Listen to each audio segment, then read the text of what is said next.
The Adventure of the Blue Carbuncle. I had called upon my friend Sherlock Holmes upon the second morning after Christmas, with the intention of wishing him the compliments of the season. He was lounging upon the sofa in a purple dressing gown, a pipe rack within his reach upon the right, and a pile of crumpled morning papers, evidently newly studied, near at hand. Beside the couch was a wooden chair, and on the angle of the back hung a very seedy and disreputable hard felt hat, much the worse for wear, and cracked in several places. A lens and a forceps lying upon the seat of the chair suggested that the hat had been suspended in this manner, for the purpose of examination. "You are engaged?" said I. "Perhaps I interrupt you." "Not at all. I am glad to have a friend with whom I can discuss my results. The matter is a perfectly trivial one." He jerked his thumb in the direction of the old hat. "But there are points in connection with it, which are not entirely devoid of interest and even of instruction." I seated myself in his armchair and warmed my hands before his crackling fire. For a sharp frost had set in, and the windows were thick with the ice crystals. "I suppose," I remarked, "that, homely as it looks, this thing has some deadly story linked onto it. That it is the clue which will guide you in the solution of some mystery and the punishment of some crime." "No, no. No crime," said Sherlock Holmes, laughing.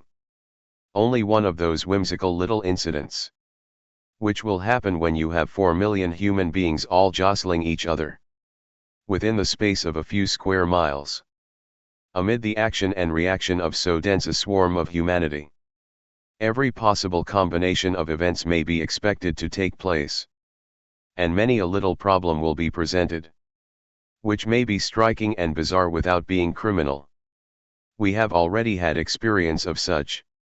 So much so," I remarked, "that of the last 6 cases which I have added to my notes, 3 have been entirely free of any legal crime." "Precisely. You allude to my attempt to recover the Irene Adler papers, to the singular case of Miss Mary Sutherland, and to the adventure of the man with the twisted lip. Well, I have no doubt that this small matter will fall into the same innocent category. You know Peterson, the commissionaire?" "Yes. It is to him that this trophy belongs." "It is his hat." "No, no, he found it. Its owner is unknown. I beg that you will look upon it, not as a battered billycock but as an intellectual problem. And, first, as to how it came here. It arrived upon Christmas morning, in company with a good fat goose, which is, I have no doubt, roasting at this moment in front of Peterson's fire. The facts are these. About 4 o'clock on Christmas morning, Peterson, who, as you know, is a very honest fellow, was returning from some small jollification, and was making his way homeward down Tottenham Court Road.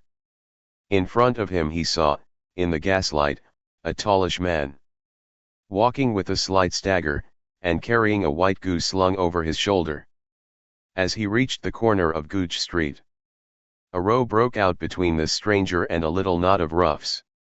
One of the latter knocked off the man's hat, on which he raised his stick to defend himself and, swinging it over his head, smashed the shop window behind him. Peterson had rushed forward to protect the stranger from his assailants. But the man, shocked at having broken the window, and seeing an official-looking person in uniform rushing towards him, dropped his goose, took to his heels, and vanished amid the labyrinth of small streets, which lie at the back of Tottenham Court Road. The roughs had also fled at the appearance of Peterson, so that he was left in possession of the field of battle, and also of the spoils of victory, in the shape of this battered hat and a most unimpeachable Christmas goose, which surely he restored to their owner. My dear fellow, there lies the problem. It is true that for Mrs. Henry Baker was printed upon a small card, which was tied to the bird's left leg, and it is also true that the initials HB are legible upon the lining of this hat. But as there are some thousands of Bakers, and some hundreds of Henry Bakers in this city of ours, it is not easy to restore lost property to any one of them. What, then, did Peterson do? He brought round both hat and goose to me on Christmas morning, knowing that even the smallest problems are of interest to me. The goose we retained until this morning, when there were signs that, in spite of the slight frost, it would be well that it should be eaten without unnecessary delay. Its finder has carried it off, therefore, to fulfill the ultimate destiny of a goose, while I continue to retain the hat of the unknown gentleman who lost his Christmas dinner. Did he not advertise? No. Then, what clue could you have as to his identity? Only as much as we can deduce from his hat. Precisely. But you are joking. What can you gather from this old battered felt? Here is my lens. You know my methods. What can you gather yourself as to the individuality of the man who has worn this article? I took the tattered object in my hands and turned it over rather ruefully. It was a very ordinary black hat of the usual round shape, hard and much the worse for wear. The lining had been of red silk, but was a good deal discolored.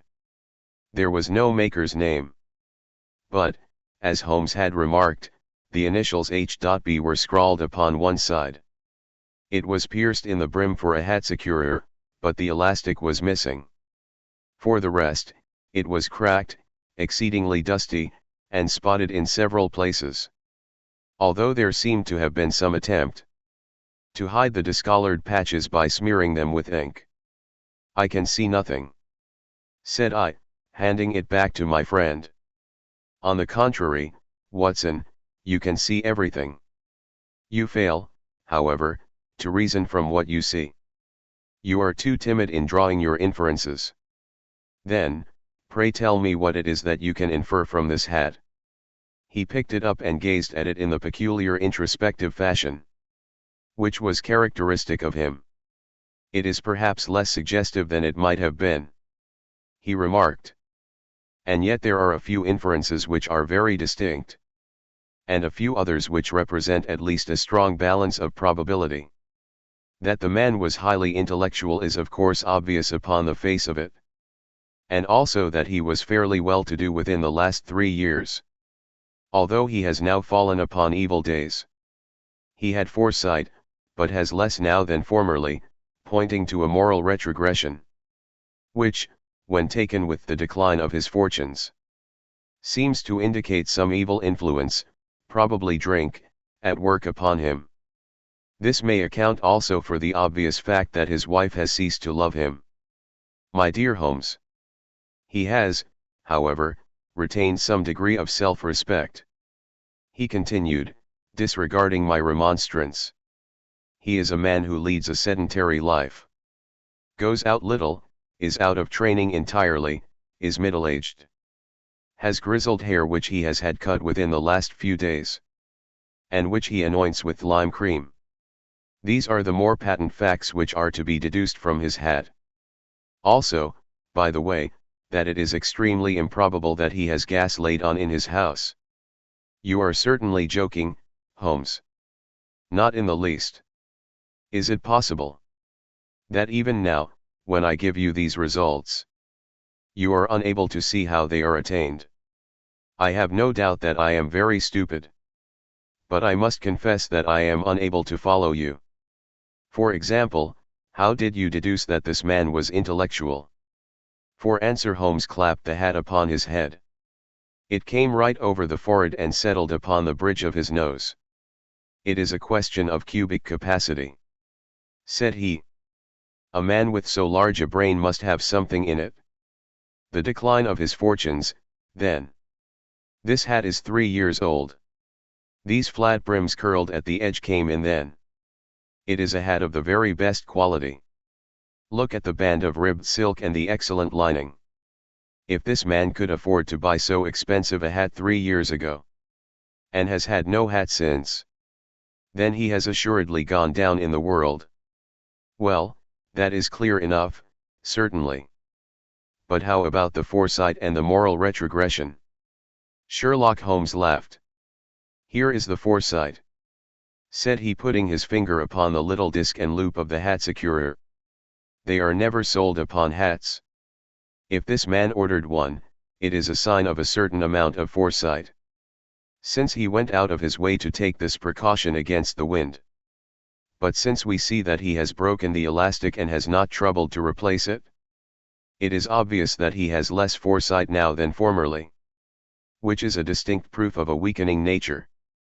On the other hand, he has endeavored to conceal some of these stains upon the felt, by daubing them with ink, which is a sign that he has not entirely lost his self-respect. Your reasoning is certainly plausible. The further points, that he is middle-aged, that his hair is grizzled, that it has been recently cut, and that he uses lime cream, are all to be gathered from a close examination of the lower part of the lining. The lens discloses a large number of hair ends, clean cut by the scissors of the barber. They all appear to be adhesive, and there is a distinct odor of lime cream. This dust, you will observe, is not the gritty, grey dust of the street but the fluffy brown dust of the house, showing that it has been hung up indoors most of the time, while the marks of moisture upon the inside are proof positive that the wearer perspired very freely, and could therefore hardly be in the best of training. But his wife, you said that she had ceased to love him. This hat has not been brushed for weeks. When I see you, my dear Watson, with a week's accumulation of dust upon your hat, and when your wife allows you to go out in such a state, I shall fear that you also have been unfortunate enough to lose your wife's affection. But he might be a bachelor. Nay, he was bringing home the goose as a peace offering to his wife. Remember the card upon the bird's leg. You have an answer to everything. But how on earth do you deduce that the gas is not laid on in his house? One tallow stain, or even two, might come by chance. But when I see no less than 5, I think that there can be little doubt that the individual must be brought into frequent contact with burning tallow, walks upstairs at night, probably with his hat in one hand and a guttering candle in the other. Anyhow, he never got tallow stains from a gas jet. Are you satisfied? Well, it is very ingenious, said I, laughing. But since, as you said just now, there has been no crime committed, and no harm done save the loss of a goose, all this seems to be rather a waste of energy. Sherlock Holmes had opened his mouth to reply, when the door flew open, and Peterson, the commissionaire, rushed into the apartment, with flushed cheeks and the face of a man who is dazed with astonishment. The goose, Mr. Holmes. The goose, sir. He gasped. Eh? What of it, then? Has it returned to life and flapped off through the kitchen window? Holmes twisted himself round upon the sofa, to get a fairer view of the man's excited face. See here, sir. See what my wife found in its crop. He held out his hand, and displayed upon the center of the palm a brilliantly scintillating blue stone, rather smaller than a bean in size, but of such purity and radiance, that it twinkled like an electric point in the dark hollow of his hand. Sherlock Holmes sat up with a whistle. By Jove, Peterson, said he. This is treasure trove indeed. I suppose you know what you have got. A diamond, sir. A precious stone. It cuts into glass as though it were putty. It's more than a precious stone. It is the precious stone. Not the Countess of Morcar's blue carbuncle, I ejaculated. Precisely so. I ought to know its size and shape, seeing that I have read the advertisement about it in the Times every day lately. It is absolutely unique, and its value can only be conjectured. But the reward offered of £1,000 is certainly not within a 20th part of the market price. £8,000. Great Lord of mercy. The commissionaire plumped down into a chair and stared from one to the other of us. That is the reward. And I have reason to know that there are sentimental considerations in the background, which would induce the Countess to part with half her fortune, if she could but recover the gem. It was lost, if I remember aright, at the Hotel Cosmopolitan, I remarked. Precisely so, on December 22nd, just 5 days ago. John Horner, a plumber, was accused of having abstracted it from the lady's jewel case. The evidence against him was so strong that the case has been referred to the assizes. I have some account of the matter here, I believe. He rummaged amid his newspapers, glancing over the dates, until at last he smoothed one out, doubled it over, and read the following paragraph. Hotel Cosmopolitan Jewel Robbery. John Horner, 26, plumber, was brought up upon the charge of having upon the 22nd inst, abstracted from the jewel case of the Countess of Morcar the valuable gem known as the blue carbuncle. James Ryder, upper attendant at the hotel, gave his evidence to the effect that he had shown Horner up to the dressing room of the Countess of Morcar upon the day of the robbery, in order that he might solder the second bar of the grate, which was loose. He had remained with Horner some little time, but had finally been called away.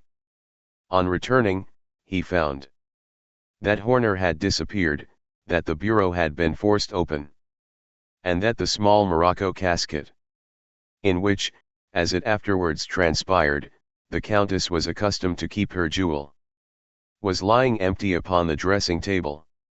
Ryder instantly gave the alarm, and Horner was arrested the same evening. But the stone could not be found either upon his person or in his rooms. Catherine Cusack, maid to the Countess, deposed to having heard Ryder's cry of dismay on discovering the robbery, and to having rushed into the room, where she found matters as described by the last witness. Inspector Bradstreet, B Division, gave evidence as to the arrest of Horner, who struggled frantically, and protested his innocence in the strongest terms. Evidence of a previous conviction for robbery having been given against the prisoner, the magistrate refused to deal summarily with the offence, but referred it to the assizes. Horner, who had shown signs of intense emotion during the proceedings, fainted away at the conclusion and was carried out of court. So much for the police court, said Holmes thoughtfully, tossing aside the paper. The question for us now to solve is the sequence of events, leading from a rifled jewel case at one end, to the crop of a goose in Tottenham Court Road at the other. You see, Watson, our little deductions have suddenly assumed a much more important and less innocent aspect. Here is the stone. The stone came from the goose, and the goose came from Mr. Henry Baker, the gentleman with the bad hat and all the other characteristics with which I have bored you. So now we must set ourselves very seriously to finding this gentleman and ascertaining what part he has played in this little mystery. To do this, we must try the simplest means first, and these lie undoubtedly in an advertisement in all the evening papers. If this fail, I shall have recourse to other methods. What will you say? Give me a pencil and that slip of paper. Now, then. Found at the corner of Gooch Street, a goose and a black felt hat. Mr. Henry Baker can have the same by applying at 6:30 this evening at 221B, Baker Street. That is clear and concise. Very. But will he see it? Well, he is sure to keep an eye on the papers, since, to a poor man, the loss was a heavy one. He was clearly so scared by his mischance in breaking the window and by the approach of Peterson, that he thought of nothing but flight. But since then, he must have bitterly regretted the impulse which caused him to drop his bird. Then, again, the introduction of his name will cause him to see it, for everyone who knows him will direct his attention to it. Here you are, Peterson. Run down to the advertising agency and have this put in the evening papers. In which, sir? Oh, in the Globe, Star, Pall Mall, St. James's Gazette, Evening News, Standard, Echo. And any others that occur to you. Very well, sir. And this stone? Ah, yes, I shall keep the stone. Thank you. And, I say, Peterson, just buy a goose on your way back and leave it here with me. For we must have one to give to this gentleman, in place of the one which your family is now devouring. When the commissionaire had gone, Holmes took up the stone and held it against the light. It's a bonny thing, said he. Just see how it glints and sparkles.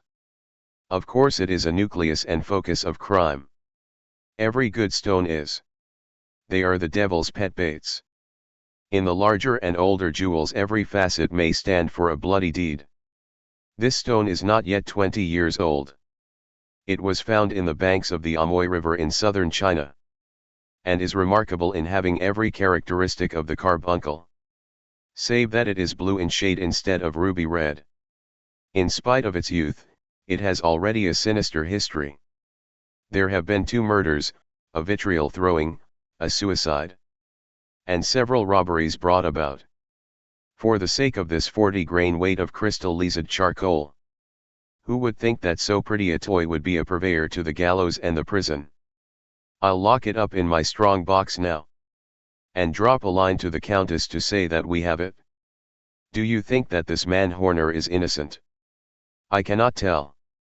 Well, then, do you imagine that this other one, Henry Baker, had anything to do with the matter?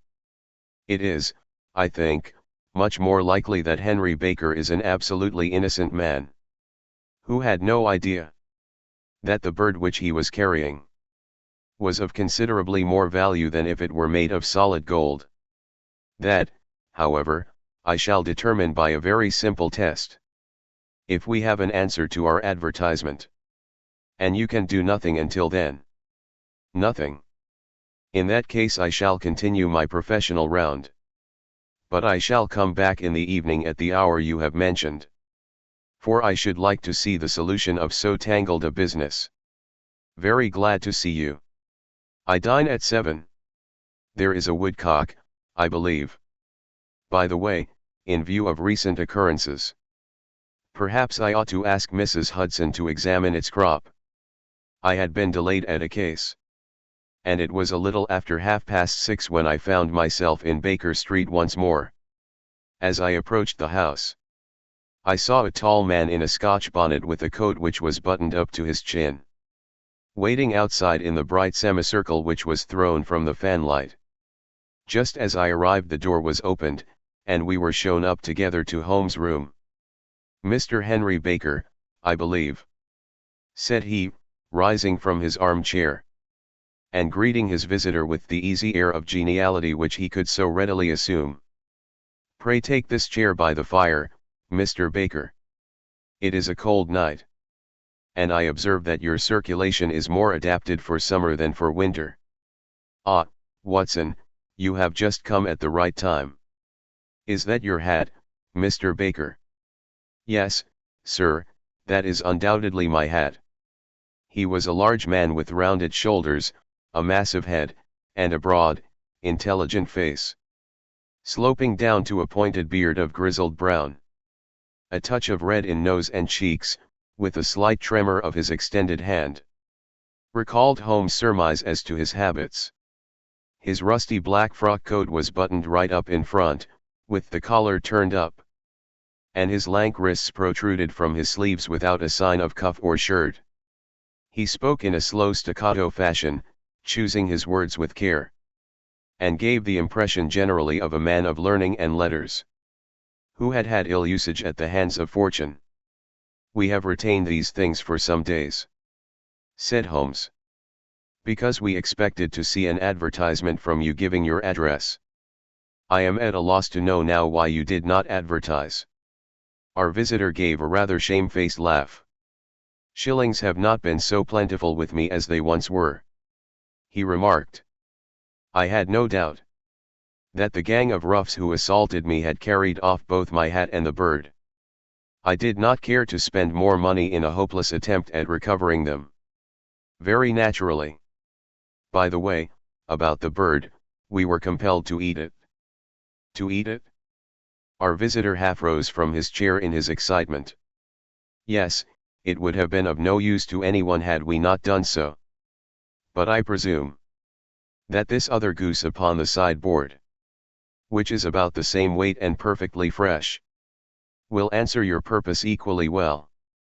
Oh, certainly, certainly, answered Mr. Baker with a sigh of relief.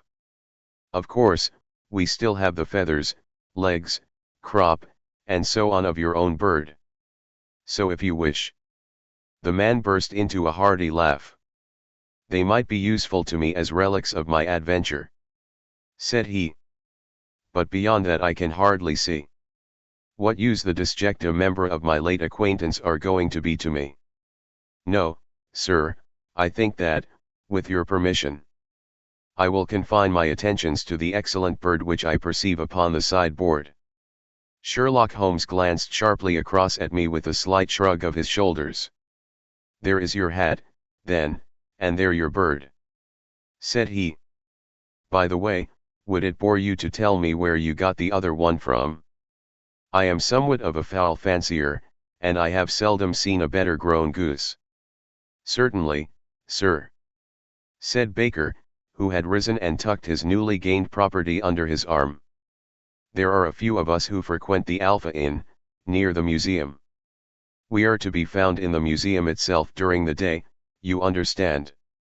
This year our good host, Windygate by name, instituted a goose club, by which, on consideration of some few pence every week, we were each to receive a bird at Christmas. My pence were duly paid, and the rest is familiar to you. I am much indebted to you, sir. For a Scotch bonnet is fitted neither to my years nor my gravity. With a comical pomposity of manner, he bowed solemnly to both of us and strode off upon his way. So much for Mr. Henry Baker, said Holmes when he had closed the door behind him. It is quite certain that he knows nothing whatever about the matter. Are you hungry, Watson? Not particularly. Then I suggest that we turn our dinner into a supper and follow up this clue while it is still hot. By all means. It was a bitter night, so we drew on our ulsters and wrapped cravats about our throats. Outside, the stars were shining coldly in a cloudless sky, and the breath of the passers-by blew out into smoke like so many pistol shots. Our footfalls rang out crisply and loudly as we swung through the Doctor's Quarter, Wimpole Street, Harley Street, and so through Wigmore Street into Oxford Street. In a quarter of an hour we were in Bloomsbury at the Alpha Inn, which is a small public house at the corner of one of the streets which runs down into Holborn. Holmes pushed open the door of the private bar, and ordered 2 glasses of beer from the ruddy-faced, white-aproned landlord. Your beer should be excellent if it is as good as your geese, said he. My geese? The man seemed surprised. Yes. I was speaking only half an hour ago to Mr. Henry Baker, who was a member of your goose club. Ah. Yes, I see. But you see, sir, them's not our geese. Indeed. Whose, then? Well, I got the 2 dozen from a salesman in Covent Garden. Indeed? I know some of them. Which was it? Breckenridge is his name. Ah. I don't know him. Well, here's your good health, landlord, and prosperity to your house. Good night. Now for Mr. Breckenridge, he continued, buttoning up his coat as we came out into the frosty air. Remember, Watson, that though we have so homely a thing as a goose at one end of this chain, we have at the other a man who will certainly get 7 years penal servitude, unless we can establish his innocence. It is possible that our inquiry may but confirm his guilt. But, in any case, we have a line of investigation, which has been missed by the police, and which a singular chance has placed in our hands. Let us follow it out to the bitter end. Faces to the south, then, and quick march. We passed across Holborn, down in Dell Street, and so through a zigzag of slums to Covent Garden Market. One of the largest stalls bore the name of Breckenridge upon it, and the proprietor, a horsey-looking man, with a sharp face and trim side whiskers, was helping a boy to put up the shutters. "Good evening. It's a cold night," said Holmes. The salesman nodded and shot a questioning glance at my companion. "Sold out of geese, I see," continued Holmes, pointing at the bare slabs of marble. "Let you have 500 tomorrow morning." "That's no good." "Well, there are some on the stall with the gas flare." "Ah, but I was recommended to you." "Who by?" "The landlord of the Alpha." "Oh, yes, I sent him a couple of dozen. Fine birds they were, too. Now where did you get them from?" To my surprise the question provoked a burst of anger from the salesman. "Now, then, mister," said he, with his head cocked and his arms akimbo, "what are you driving at? Let's have it straight, now." "It is straight enough. I should like to know who sold you the geese which you supplied to the Alpha." "Well then, I shan't tell you." "So now?" "Oh, it is a matter of no importance. But I don't know why you should be so warm over such a trifle." "Warm? You'd be as warm, maybe, if you were as pestered as I am.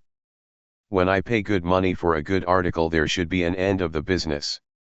But it's... Where are the geese, and who did you sell the geese to? And what will you take for the geese? One would think they were the only geese in the world. To hear the fuss that is made over them." "Well, I have no connection with any other people who have been making inquiries," said Holmes carelessly. "If you won't tell us the bet is off, that is all. But I'm always ready to back my opinion on a matter of fowls. And I have a fiver on it that the bird I ate is country bred."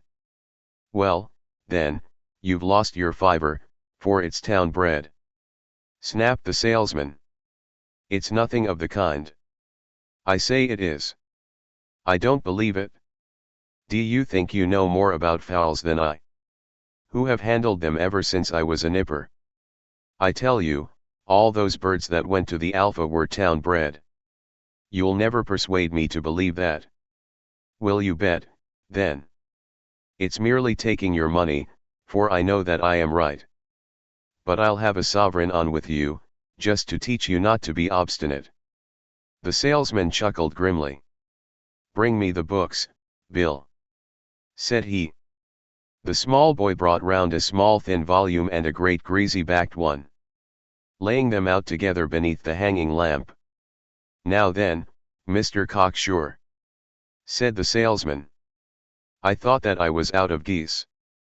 But before I finish you'll find that there is still one left in my shop. You see this little book? Well, that's the list of the folk from whom I buy. Do you see? Well, then, here on this page are the country folk. And the numbers after their names are where their accounts are in the big ledger. Now, then, you see this other page in red ink? Well, that is a list of my town suppliers. Now, look at that third name. Just read it out to me. Mrs. Oakes Hot, 117, Brixton Road 249. Read, Holmes. Quite so. Now turn that up in the ledger. Holmes turned to the page indicated. Here you are, Mrs. Oakes Hot, 117, Brixton Road, egg and poultry supplier. Now, then, what's the last entry? December 22nd. 24 geese at sevens. 60. Quite so. There you are. And underneath. Sold to Mr. Windygate of the Alpha, at 12s. What have you to say now? Sherlock Holmes looked deeply chagrined. He drew a sovereign from his pocket and threw it down upon the slab, turning away with the air of a man whose disgust is too deep for words. A few yards off he stopped under a lamp-post, and laughed in the hearty, noiseless fashion which was peculiar to him. When you see a man with whiskers of that cut and the pink un protruding out of his pocket, you can always draw him by a bet, said he. I dare say that if I had put £100 down in front of him, that man would not have given me such complete information as was drawn from him by the idea that he was doing me on a wager. Well, Watson, we are, I fancy, nearing the end of our quest. And the only point which remains to be determined is whether we should go on to this Mrs. Oak's hut tonight, or whether we should reserve it for tomorrow. It is clear from what that surly fellow said that there are others besides ourselves who are anxious about the matter. And I should. His remarks were suddenly cut short by a loud hubbub which broke out from the stall which we had just left. Turning round, we saw a little rat-faced fellow standing in the center of the circle of yellow light, which was thrown by the swinging lamp, while Breckenridge, the salesman, framed in the door of his stall, was shaking his fists fiercely at the cringing figure. I've had enough of you and your geese, he shouted. I wish you were all at the devil together. If you come pestering me any more with your silly talk, I'll set the dog at you. You bring Mrs. Oak's hut here and I'll answer her. But what have you to do with it? Did I buy the geese off you?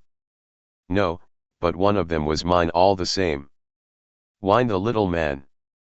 Well, then, ask Mrs. Oak's hut for it.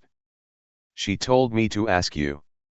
Well, you can ask the King of Prussia, for all I care. I've had enough of it. Get out of this. He rushed fiercely forward, and the inquirer flitted away into the darkness. Ha! This may save us a visit to Brixton Road, whispered Holmes. Come with me, and we will see what is to be made of this fellow. Striding through the scattered knots of people who lounged round the flaring stalls, my companion speedily overtook the little man and touched him upon the shoulder. He sprang round, and I could see in the gaslight that every vestige of color had been driven from his face. Who are you, then? What do you want? He asked in a quavering voice. You will excuse me, said Holmes blandly, but I could not help overhearing the questions which you put to the salesman just now. I think that I could be of assistance to you. You? Who are you? How could you know anything of the matter? My name is Sherlock Holmes. It is my business to know what other people don't know. But you can know nothing of this. Excuse me, I know everything of it. You are endeavoring to trace some geese, which were sold by Mrs. Oak's hut, of Brixton Road, to a salesman named Breckenridge. By him in turn to Mr. Windygate, of the Alpha, and by him to his club, of which Mr. Henry Baker is a member. Oh, sir, you are the very man whom I have longed to meet, cried the little fellow with outstretched hands and quivering fingers. I can hardly explain to you how interested I am in this matter. Sherlock Holmes hailed a four-wheeler which was passing. In that case, we had better discuss it in a cozy room rather than in this windswept marketplace, said he. But pray tell me, before we go farther, who it is that I have the pleasure of assisting. The man hesitated for an instant. My name is John Robinson, he answered with a sidelong glance.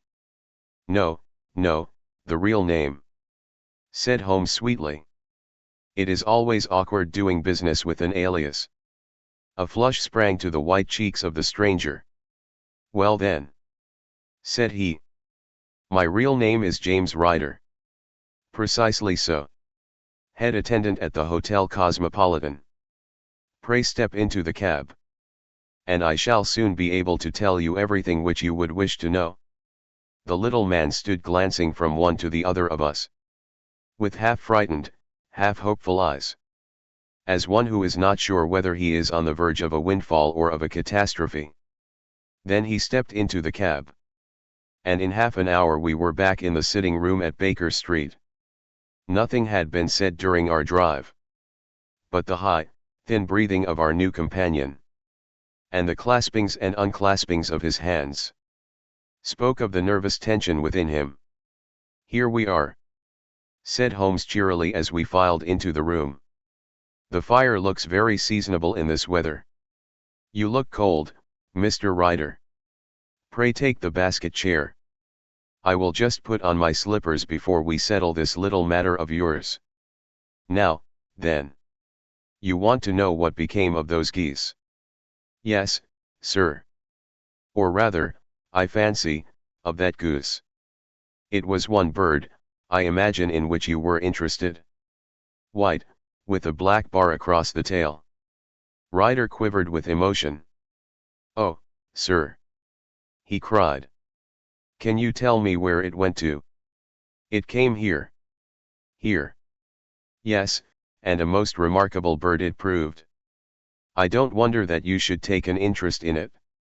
It laid an egg after it was dead. The bonniest, brightest little blue egg that ever was seen. I have it here in my museum." Our visitor staggered to his feet and clutched the mantelpiece with his right hand. Holmes unlocked his strong box and held up the blue carbuncle, which shone out like a star, with a cold, brilliant, many-pointed radiance. Ryder stood glaring with a drawn face, uncertain whether to claim or to disown it.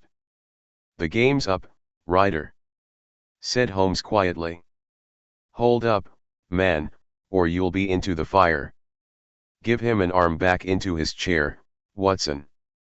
He's not got blood enough to go in for felony with impunity. Give him a dash of brandy. So. Now he looks a little more human. What a shrimp it is, to be sure." For a moment he had staggered and nearly fallen. But the brandy brought a tinge of color into his cheeks, and he sat staring with frightened eyes at his accuser. "I have almost every link in my hands, and all the proofs which I could possibly need. So there is little which you need tell me. Still, that little may as well be cleared up to make the case complete. You had heard, Ryder, of this blue stone of the Countess of Morcar's. It was Catherine Cusack who told me of it," said he in a crackling voice. "I see her ladyship's waiting maid. Well, the temptation of sudden wealth so easily acquired was too much for you, as it has been for better men before you. But you were not very scrupulous in the means you used. It seems to me, Ryder, that there is the making of a very pretty villain in you. You knew that this man Horner, the plumber, had been concerned in some such matter before, and that suspicion would rest the more readily upon him. What did you do, then? You made some small job in my lady's room.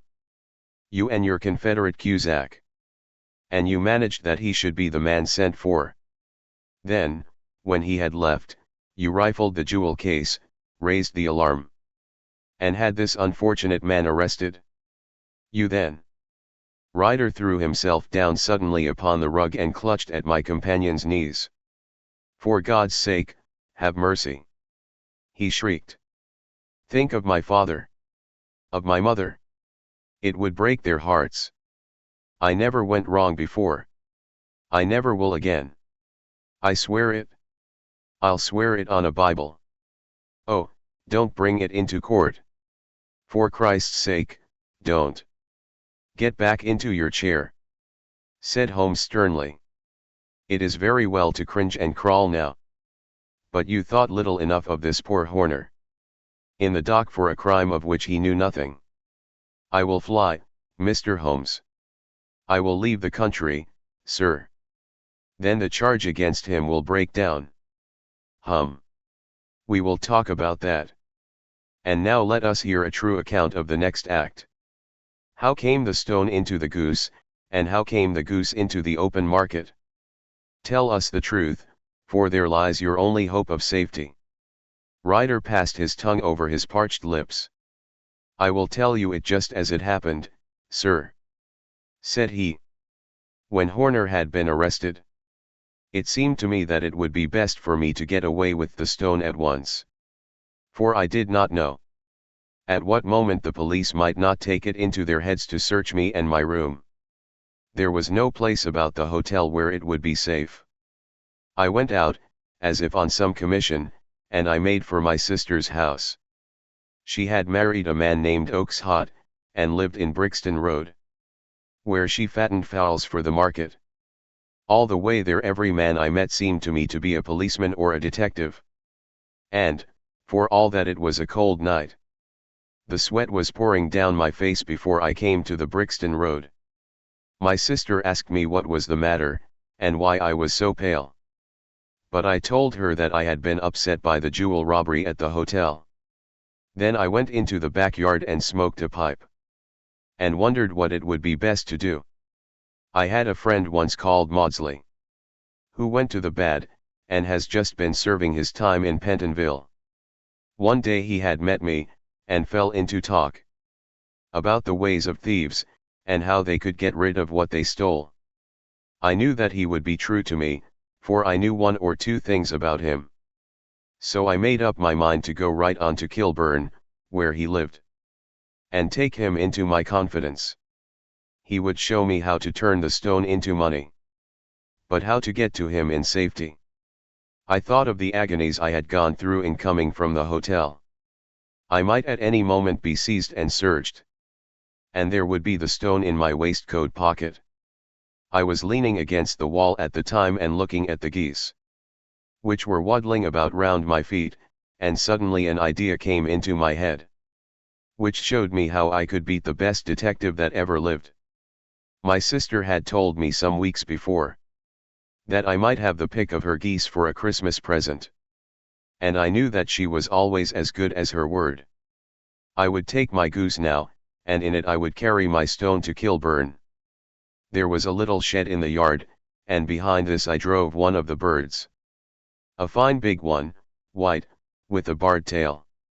I caught it, and prying its bill open, I thrust the stone down its throat as far as my finger could reach. The bird gave a gulp, and I felt the stone pass along its gullet and down into its crop. But the creature flapped and struggled, and out came my sister to know what was the matter. As I turned to speak to her, the brute broke loose and fluttered off among the others. "Whatever were you doing with that bird, Jem?" says she. "Well," said I, "you said you'd give me one for Christmas, and I was feeling which was the fattest." "Oh," says she, "we've set yours aside for you, Jem's bird, we call it. It's the big white one over yonder.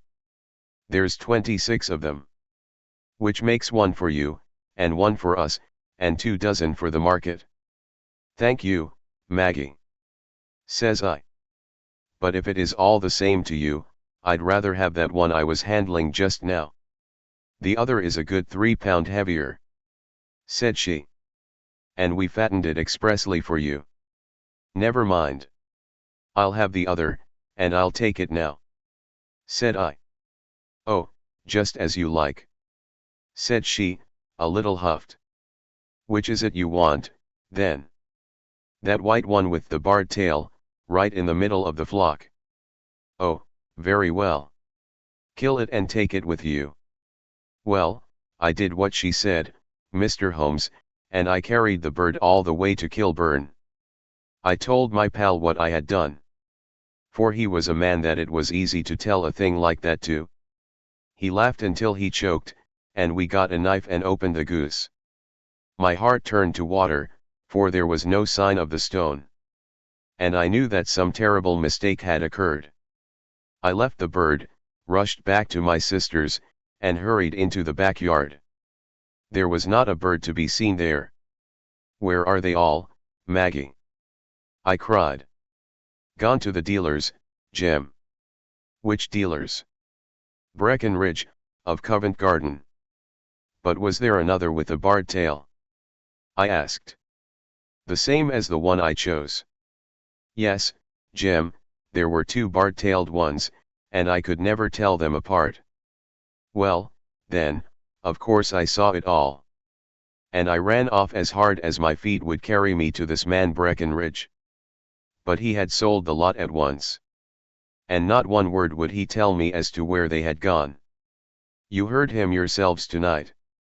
Well, he has always answered me like that. My sister thinks that I am going mad. Sometimes I think that I am myself. And now I am myself a branded thief. Without ever having touched the wealth for which I sold my character. God help me. God help me. He burst into convulsive sobbing, with his face buried in his hands. There was a long silence, broken only by his heavy breathing, and by the measured tapping of Sherlock Holmes' fingertips upon the edge of the table. Then my friend rose and threw open the door. "Get out," said he.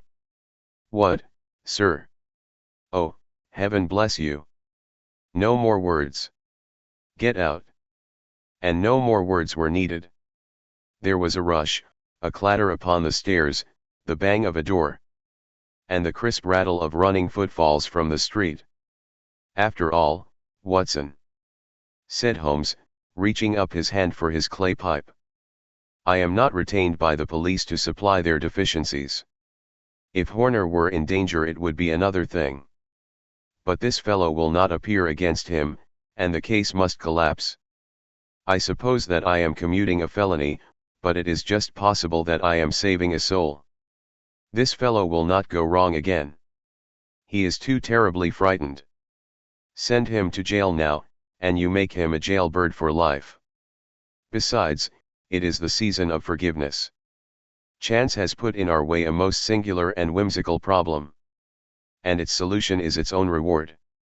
If you will have the goodness to touch the bell, doctor, we will begin another investigation, in which, also a bird will be the chief feature."